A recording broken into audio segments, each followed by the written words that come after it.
In this video, I'm going to talk about research into gratitude and why it seems to work physically, emotionally, mentally. Stick around to the end. I'm going to give you a hack that shows how to increase its effectiveness for you. If you like it, give it a thumbs up. Okay, let's dive in.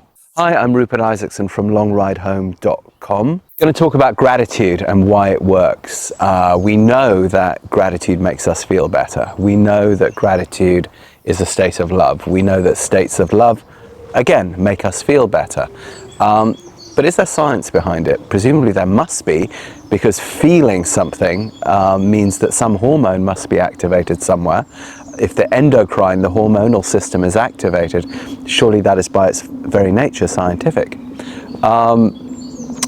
When I was younger, I often thought, well, do we really need to know if something has science behind it?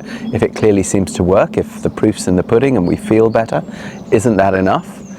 But the more practical side of me has realized over the years that, yeah, the more science that is done around these things, the more generally accepted they become, the more the quote-unquote skeptics feel safe to adopt these kinds of ethics, and the more they can creep into standard models of mental health and that sort of thing. So yeah, there is a point to finding out the science. And also just straight up curiosity. Why does gratitude seem to work? So I'm going to take you through, I'm going to take you through 6 things about why it seems to work. And the 6th seems to be the actual hack to make it better. So stick around to point 6 for the hack to kind of increase the effectiveness of gratitude from what seems to be the scientific point of view. And with that, we will jump in. So back in 2014, psychiatrist David Hawkins published a book called Power versus Force, in which he came up with a framework of frequencies that could be measured when people feel certain emotions, from negative emotions, which seem to have slower frequencies, up to better emotions around well-being, which seem to have higher frequencies. This sparked a number of people to start doing research, and I'm just going to give you some of the highlights here.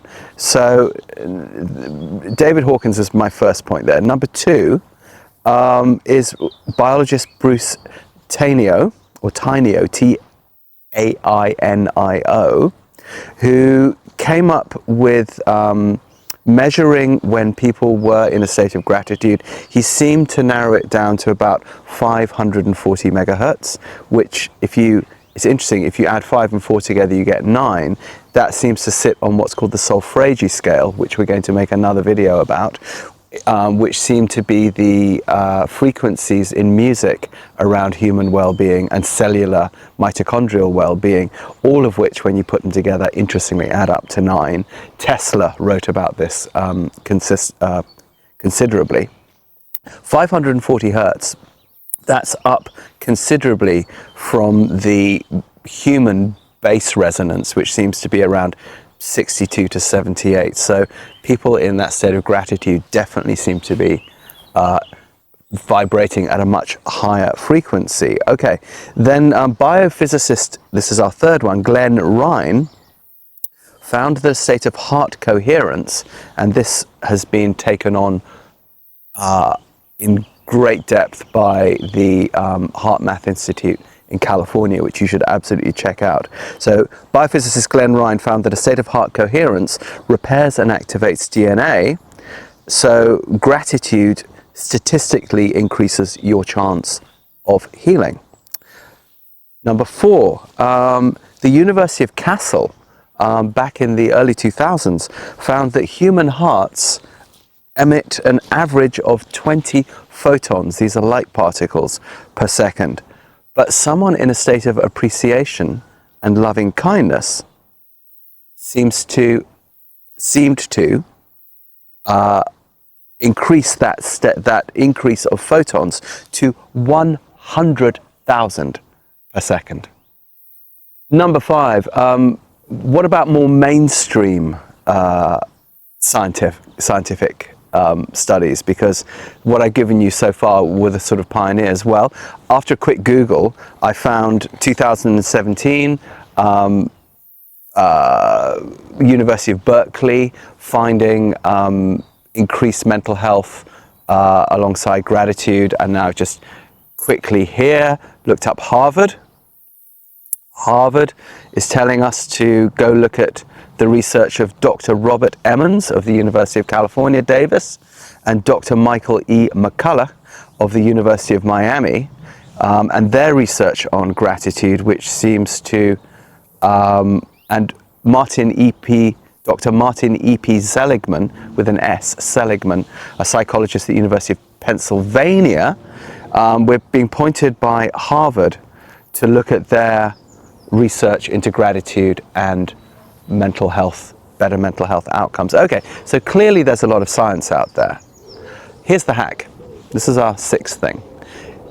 Back to that University of Berkeley study, it turns out that if you share gratitude, it increases its effect, its positive effect on your mental health and possibly on your physical health. And what they did to measure that was people writing gratitude letters. So thank you letters, effectively. And these thank you letters could be to real people or living people. They could be to people who'd passed on, and they could also be to imaginary people or people from the past, figures that had inspired them.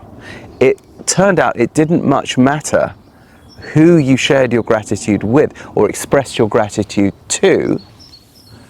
If you did it, it seemed to massively up the positive effect, both psychologically and physically. So there you have it.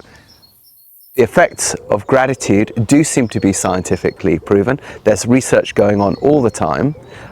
So why don't we have a go and just become more grateful? I myself do have a gratitude practice in the morning. When I'm lying there in bed, I tend to just thank the bed for being warm, for being comfortable, for the fact that I have a bed, for the air that I'm breathing, for the sounds of my family waking up around me, for the sounds of the bird song, for being granted a new day, for being granted life at all. That's a really good starting point.